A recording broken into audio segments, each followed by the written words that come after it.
Hello, everybody, and welcome to Taking Control, the ADHD podcast on rashpixel.fm. I'm Pete Wright, and I'm here with Nikki Kinzer. Hello, Nikki. Hello. Hi, Pete. How are you? I'm doing great. How are you? I'm doing very, very well this morning. I'm having a fine morning. It's a little bit earlier than we normally record, but it is for good reason. We have a very, very special guest that we've been looking forward to talking to. I think it's fair to say for years. Before we head into our guest conversation, however, head over to takecontroladhd.com. You can get to know us a little bit better. You can listen to the show right there on the website or subscribe to the mailing list, and we'll send you an email each time a new episode is released. You can connect with us on Twitter or Facebook at Take Control ADHD. And if this show has ever touched you, if it's ever helped you make a change in your life for the better, if you found that you understand your relationship with ADHD in a new way, we invite you to consider supporting the show directly through Patreon. Patreon is listener-supported podcasting. If you were a patron right now, you would be watching this podcast as a live stream, and you'd already know who our fantastic guest is. How's that for spoiler alert? With just a few dollars a month, you can help guarantee that we continue to grow the show, add new features, and invest more heavily in our community. Visit patreon.com/the ADHD podcast to learn more. Link in the show notes. Okay, Nikki, let us find our Zen. I know, right? I'm a not little lying. starstruck. Right. I'm not lying to say that I'm fanboying a little bit about our guest today. For many of us, our relationship with our guest started with his best-selling 1994 book, Driven to Distraction. I get the chills just saying that. He's the author of 20 books on various psychological topics, in fact, and he is a highly regarded international speaker on ADHD, focus, productivity, and beyond. He's a founder of the Hallowell Centers and has been featured on 2020, 60 Minutes, Oprah, and all of that practice has made him a terrific host of his own podcast, Distraction, which focuses on, you guessed it, the struggles and distractions of this amped-up world. Dr. Ned Hallowell, welcome to the ADHD podcast. It's so nice to be with you, and thank you for that really kind and generous introduction. It comes with exactly that much warmth. We are so gratified at your name. If our podcast was a drinking game with mentions of Driven to Distraction and your name, we would all be soused. I think we even you're a said, frequent ghost. I think even a few years ago, I think we even said in one of the episodes, that would be fantastic if we could get him on the show. Yeah, that's right. Here you Well, are. all you had to do was call, and here I am. Turns out it was much easier than we made it out to be. If I had known that, you would have been on here a long time ago. I had to get over my own fear of, just stepping out and asking. Well, it's wonderful, and thank you for the great work you do to spread the word about this condition. We really need.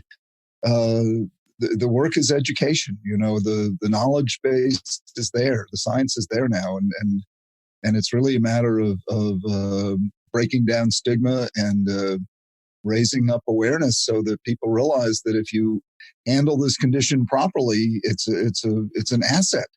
If you handle it properly, it can take you to the very top in life.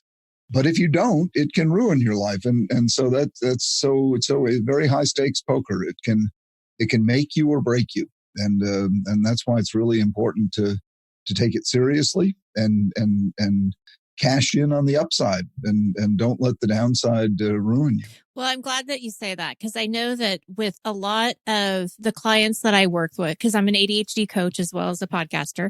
So a lot of the clients that I work with, they tend to focus a little bit more on that downside when they first come to see me, because they're a little bit, they're stressed, right? Yeah, I mean, they're frustrated. Yeah. And it definitely takes a toll on their self-esteem. And so when I was thinking about, gosh, what do I want to talk to Dr. Hallowell about? And I think that what came up for me was the self-esteem issue, because it feels like that's where we kind of have to start before you really go into strategies. And, it's how you feel about yourself and how you feel about this diagnosis. Right. And I'm curious from you, from your standpoint, how does ADHD affect self-esteem?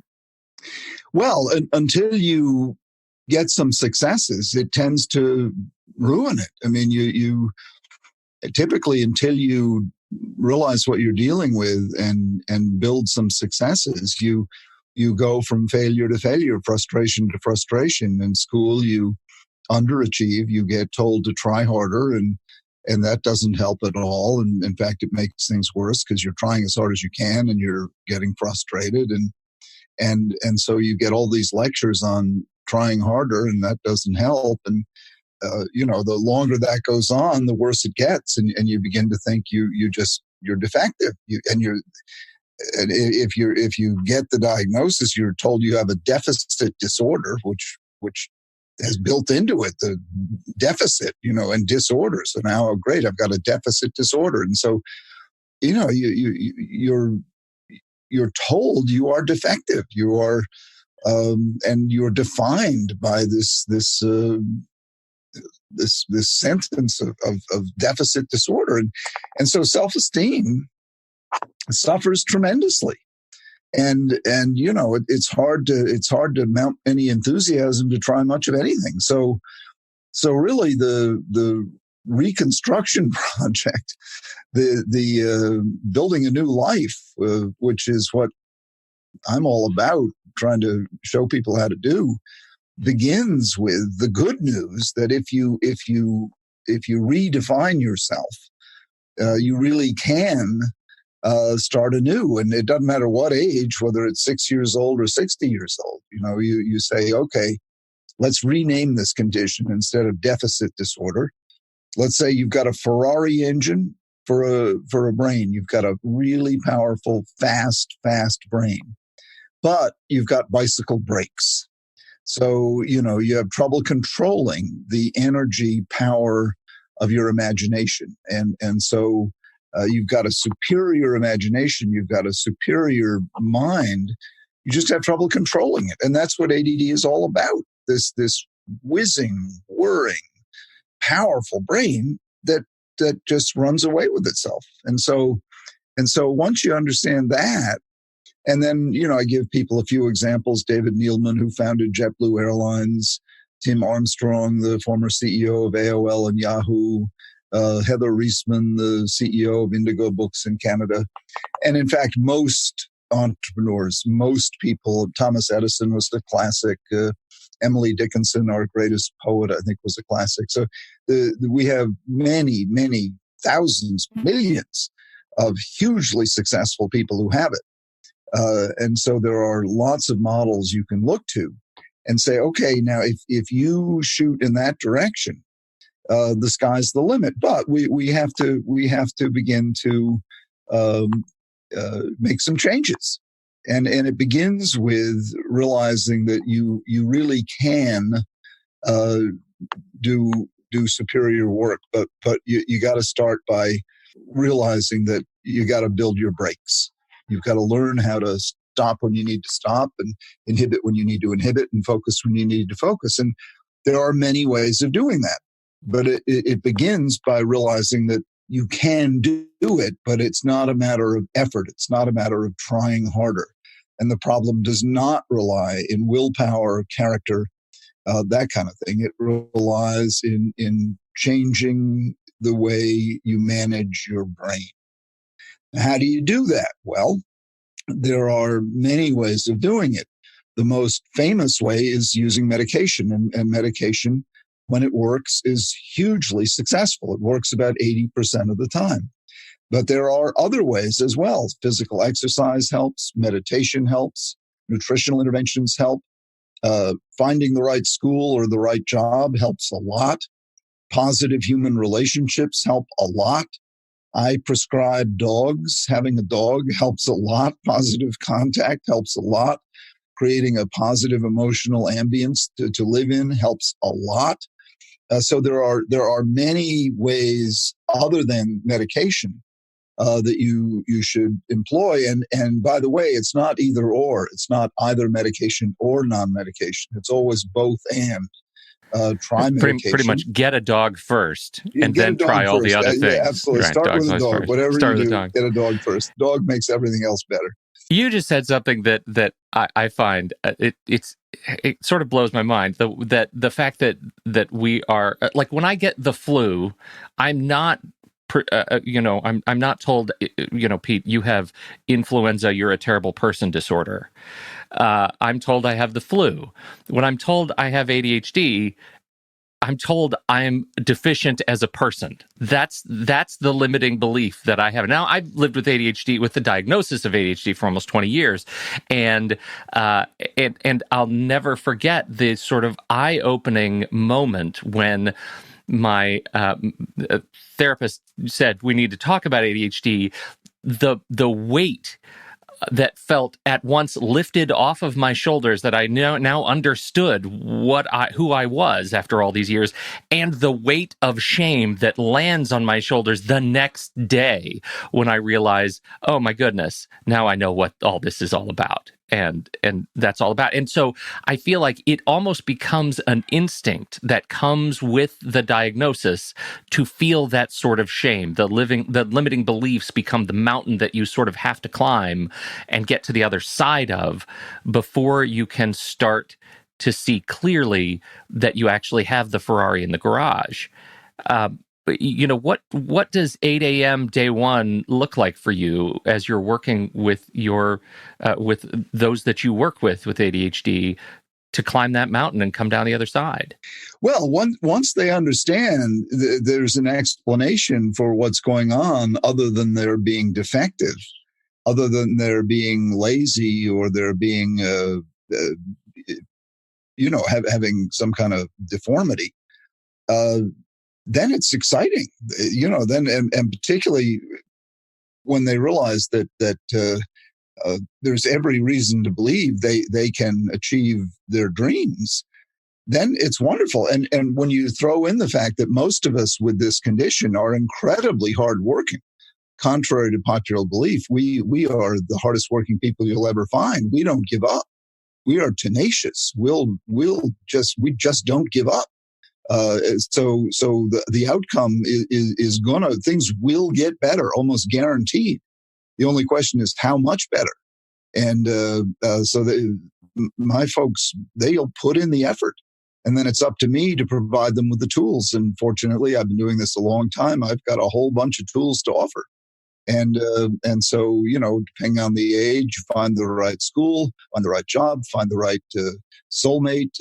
Makes a big difference who you pick for love partner, friendship. These things matter a lot. I mentioned a dog, and I'm very serious about that. Human I call it the other vitamin C, vitamin connect. The kind of positive connections you make, it really creates the kind of motor fluid, if you want, the kind of the world that you operate in makes a big difference in the kind of results you'll get. And people with ADD, until they get on the right track, are usually operating in a very toxic ambience. They're being put down, and they're putting down themselves, and so they're driving on square wheels is another analogy I use. It's very hard to drive on square wheels. And so my job is to round out their wheels. And once they get round wheels, oh my gosh, they get so much more mileage for every unit of effort put in. And like I said, they're willing to put in tremendous effort. And then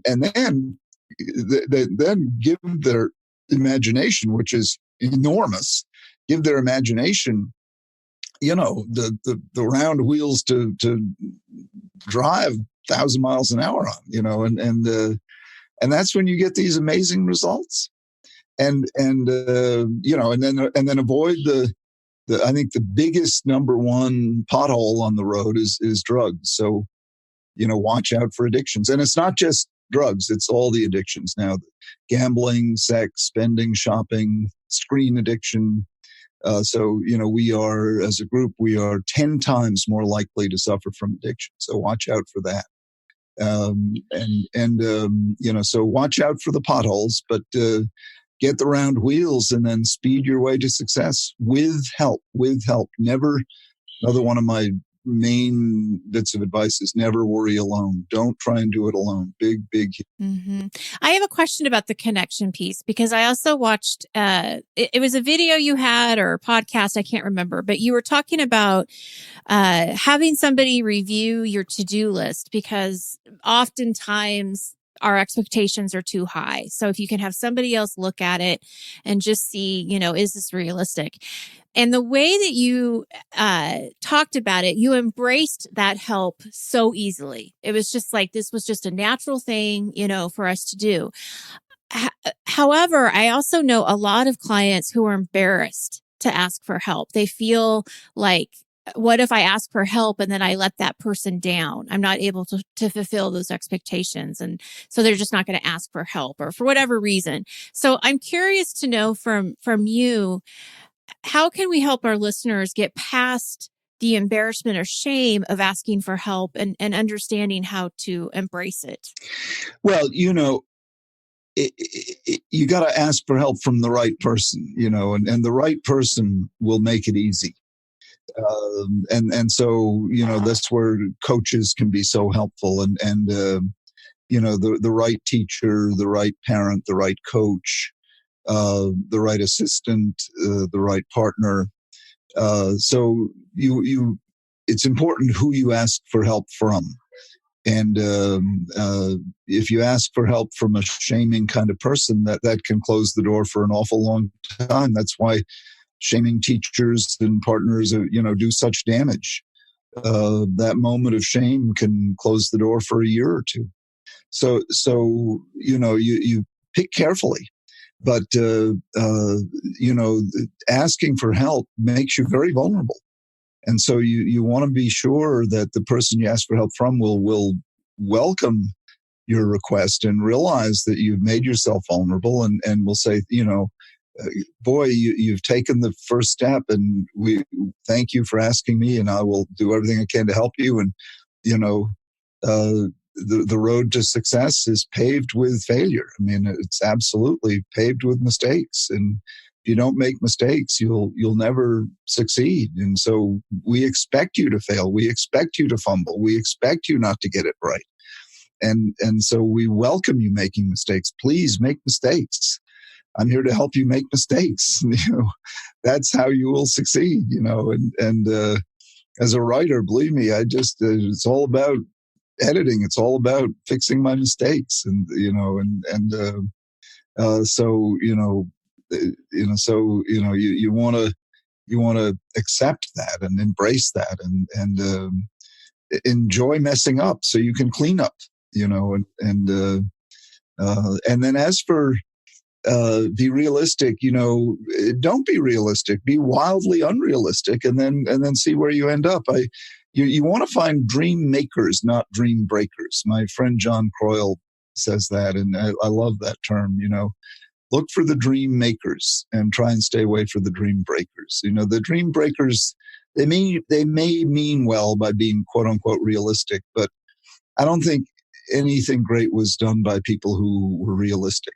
The really cool things are unrealistic, and the next thing you know, they happen. I mean, my 12th grade English teacher in September asked me to write a novel.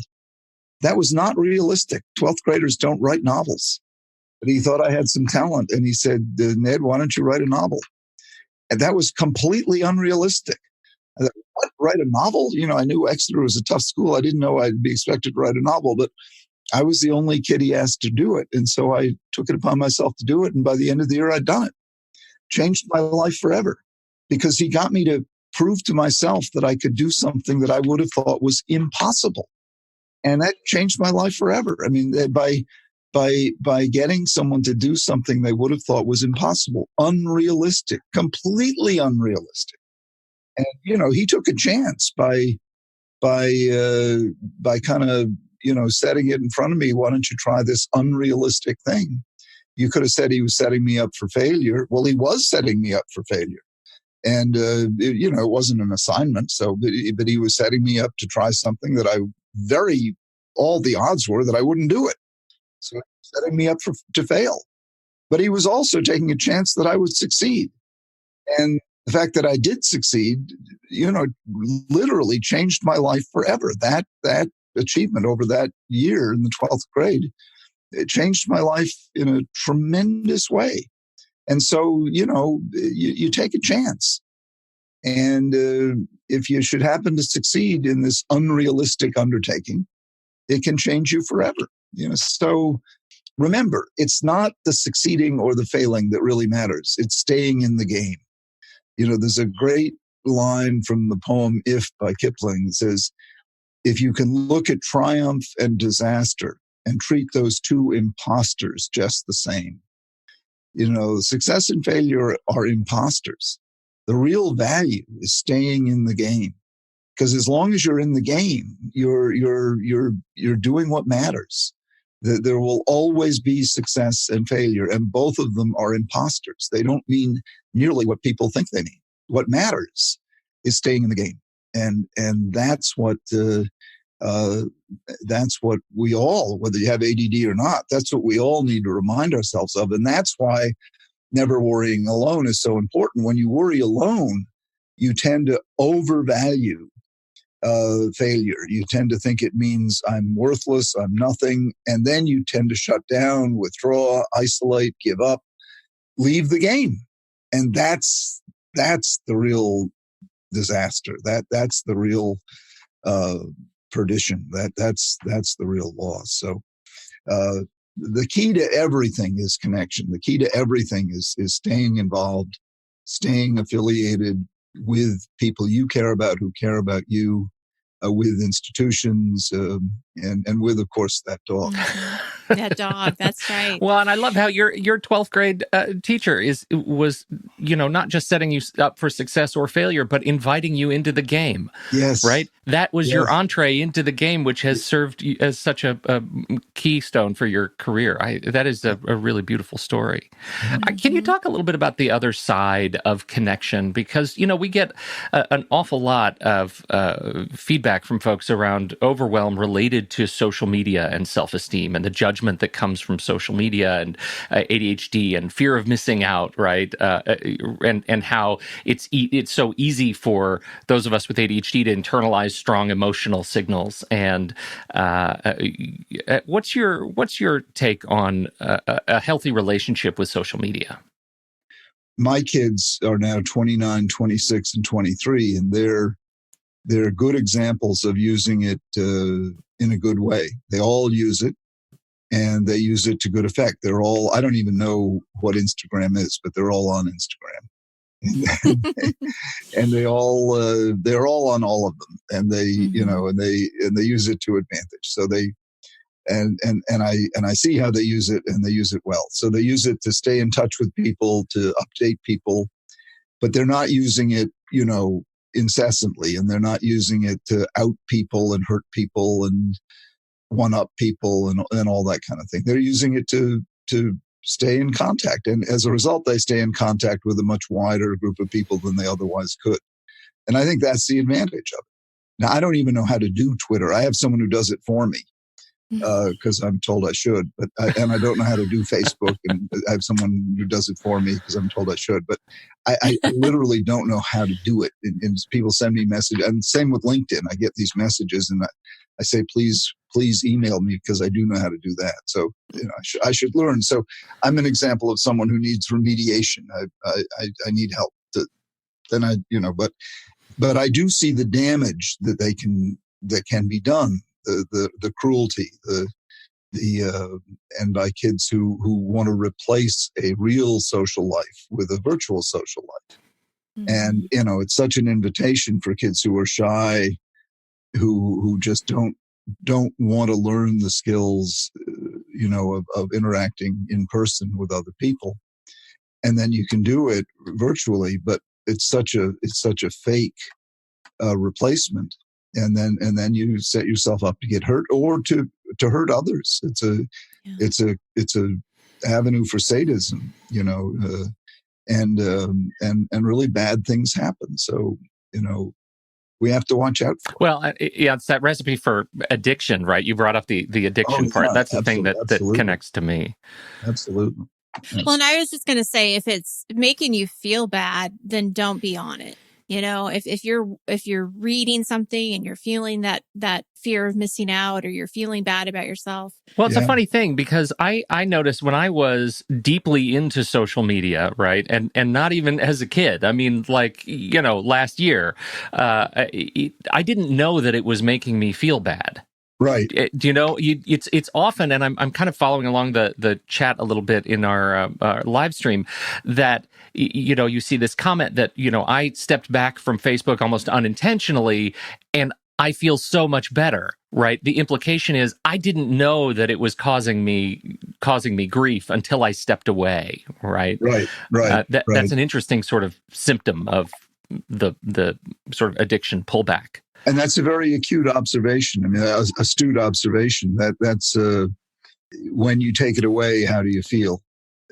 And oftentimes when you take it away, you know, if you do a screen cleanse, you know, you'll feel kind of freer, more clear-headed, you know, and particularly for those of us with ADD, we can get, if not addicted, at least habituated without even knowing it.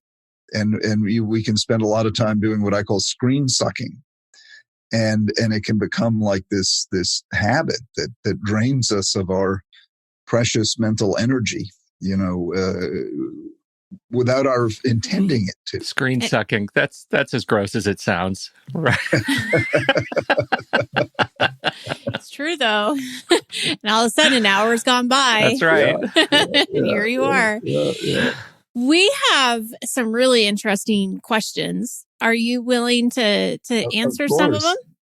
All right, Pete, you have the radio voice. I have the list and here we go. Number one from our list. These come from our listeners, and I should say, shout out to our Discord community. We have a Discord community around the ADHD podcast that is enormously healthy. And if there is ever a comment that screen sucking seems furthest from, it is our Discord community. They're amazing. And here are some of these questions. Number one, is there a specific type of therapy style that you've seen to be more effective in assisting those with ADHD to help boost their self-esteem? My therapist is a big believer in CBT, cognitive behavioral therapy, for transforming perpetual negative thinking into a more positive mindset. As someone who is diagnosed with depression and anxiety, as well as ADHD, I find it effectively difficult to even recognize the negative thought pattern when it presents itself, let alone be able to make a conscious effort to stop in the moment and attempt to change that thinking. I'm a big believer in whatever works. And so if you think CBT is what works for you, then fine, CBT. Usually it's the relationship between the therapist and the client that makes the difference. And the technique is sort of secondary. So if you have a relationship with the therapist that you really, you know, you find useful, you could be playing ping pong together and it'll be productive. But if you find that CBT, you know, is what works for you, great.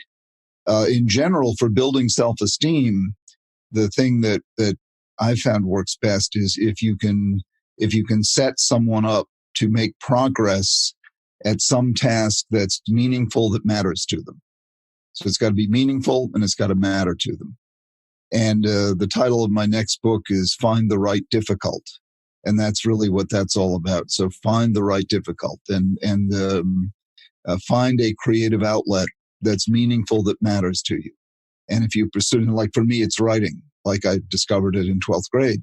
So if you find the right difficult and then pursue it, your self-esteem will grow because you're making progress at something that matters to you, that's difficult, that's challenging.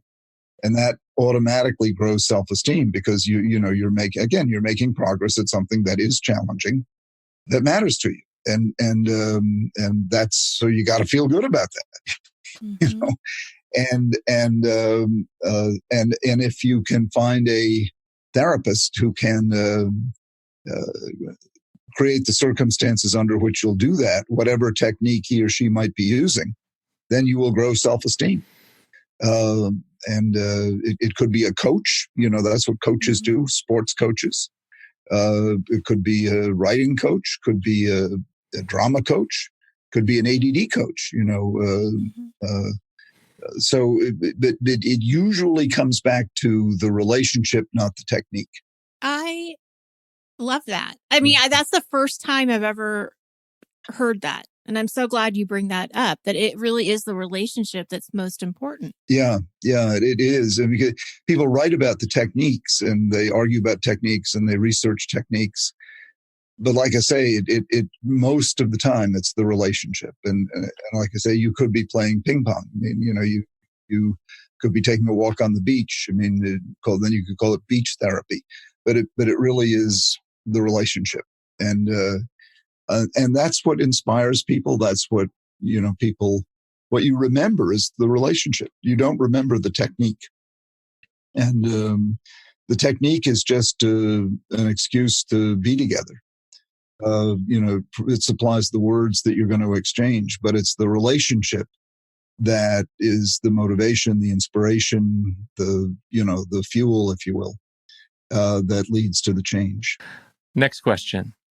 You know how you can feel really insecure about a weakness and you try to hide it or make up for it? Then someone comes along and notices your weakness and they might judge you for it, put you in a box where you feel you can't grow out of the weakness in their eyes, tease you about it, etc. This thing truly is a weakness of yours. You already feel rotten about it. Now you have all the pressure and extra hurt of being exposed and judged. They've reinforced all of the fears that feed your insecurity. How do you deal? What are some ways, some techniques that keep us from crippling, from having our sense of self-worth and future growth crippled in this kind of exchange? And as a caveat says also, could you talk about self-esteem and emotional dysregulational tango? I don't know what emotional dysregulation tango means, but I love the phrase. It sounds like you're bouncing all over the place. But having someone expose a weakness and tease you about it, that's called sadism, and that's called social cruelty, and it should be as unacceptable as racism or sexism or any other form of social cruelty. Person should be called out, and it should be unacceptable. Now, if it happens to you, again, never worry alone. Talk to somebody about it. We all have weaknesses. Goodness knows there's not a person on the planet Earth who doesn't have a weakness, and it can be exposed. Some people are surgically adept at exposing other people's weaknesses. People with borderline personality disorder are particularly good at doing this. And that's why they're hard to do therapy with, because you get yourself undressed and humiliated on a regular basis. But I think you can feel better if you simply go into every day knowing that you're human, that you have weaknesses. And that if someone comes along and exposes one of them, you can say, yep, you got me, I'm overweight, or yep, you got me, I don't know the capital of Germany, or yep, you got me, I'm bad at math. If you want to come back, you could say, are you bad at anything? Maybe you're perfect. Well, my hat's off to you, and just accept it. There's absolutely no shame. In fact, I think there's a lot of pride in acknowledging, accepting a weakness. And, I think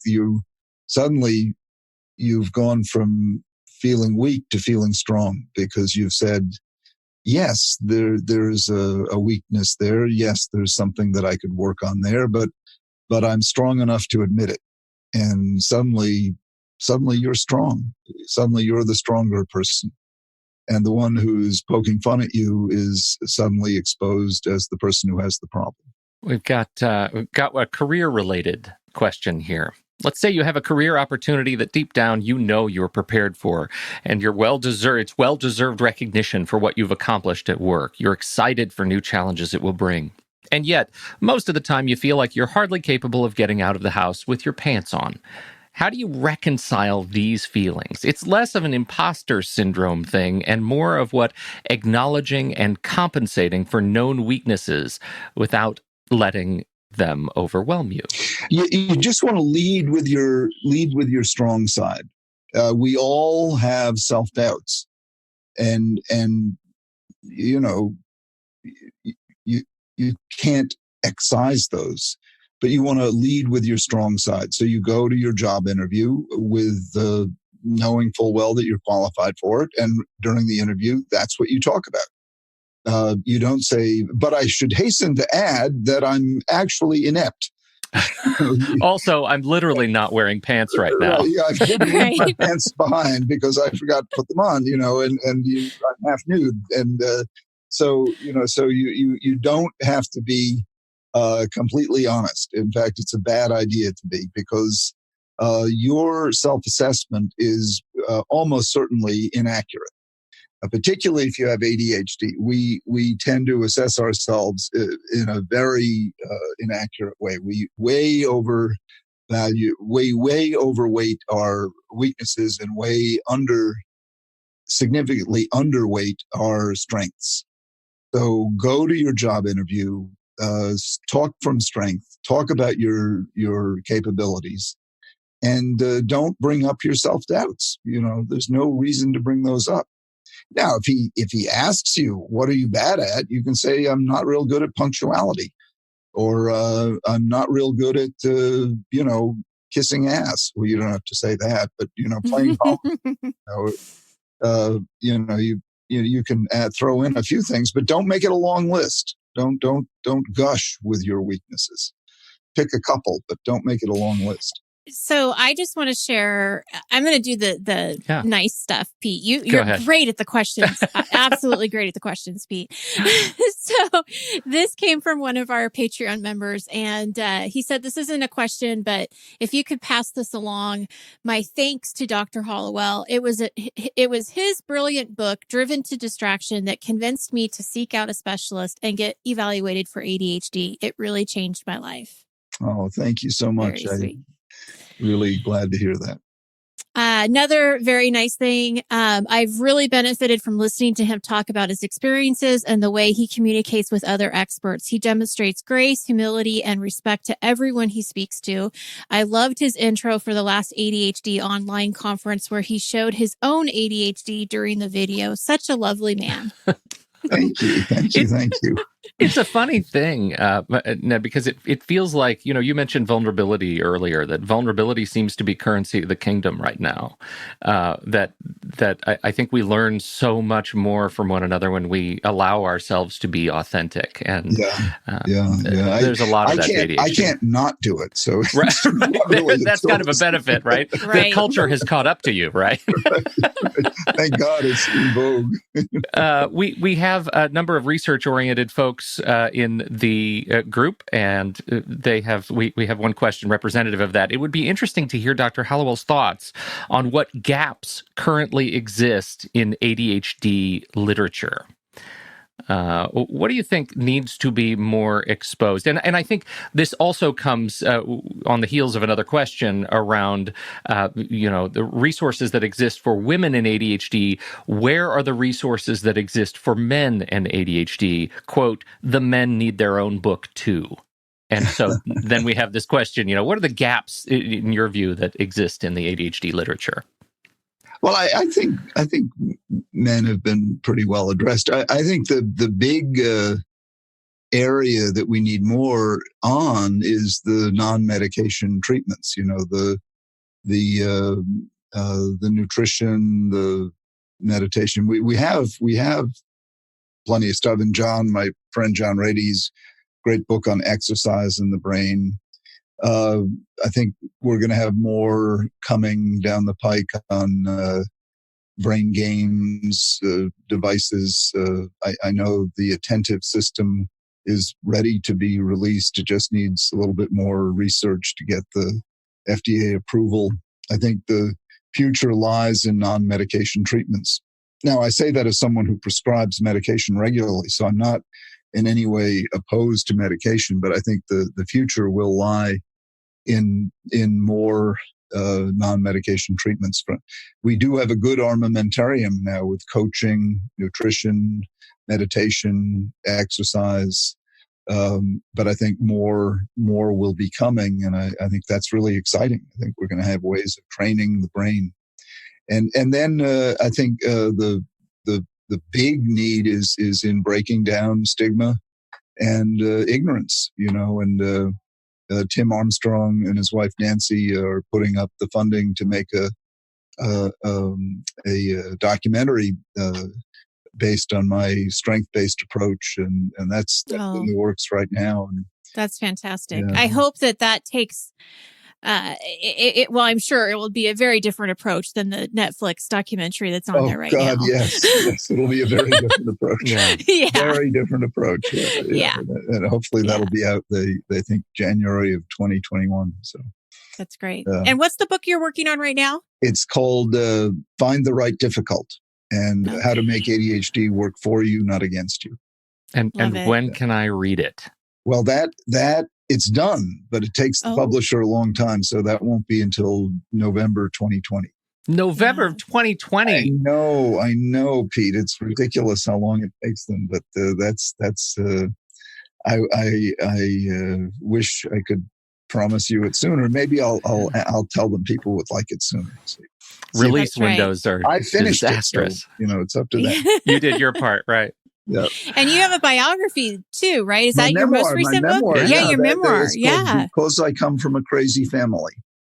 The Making of a Psychiatrist. It's my best book, so I hope your listeners will buy it. It's Because I Come from a Crazy Family, The Making of a Psychiatrist. It really is my best book. It's not, there's no advice in it. It's just stories and stories of my childhood and then stories of my early training in psychiatry. And I'm very proud of it. It's my best writing, and I think I can. It's not a pot boiler, but it is a page turner. And that's exciting. I saw a review that was saying that you knew at 9 years old you were meant to be a psychiatrist. Yeah, a little voice came to me and said you should be a psychiatrist. Probably because I was surrounded by so much craziness, Yeah. And but I had a chaotic but oddly happy childhood, and I loved my family, but they were the WASP triad of alcoholism, mental illness, and politeness. That's what I Wow. Well, thank you so much for taking the time to be with us. I appreciate it. Pete appreciates it. I know our audience does, and the ADHD community. Truly. It's fantastic. Well, it's really my pleasure. And thank you for what you do. Thank you for bringing this podcast to people. And really a pleasure for me to be with you. Well, we are just delighted to be even near your orbit. Ned Hallowell, thank you so much. Thank you, everybody, for downloading and listening to this show. We certainly appreciate your time and your attention. On behalf of Nikki Kinzer and Dr. Ned Hallowell, I'm Pete Wright. We'll catch you next time right here on Taking Control, the ADHD podcast.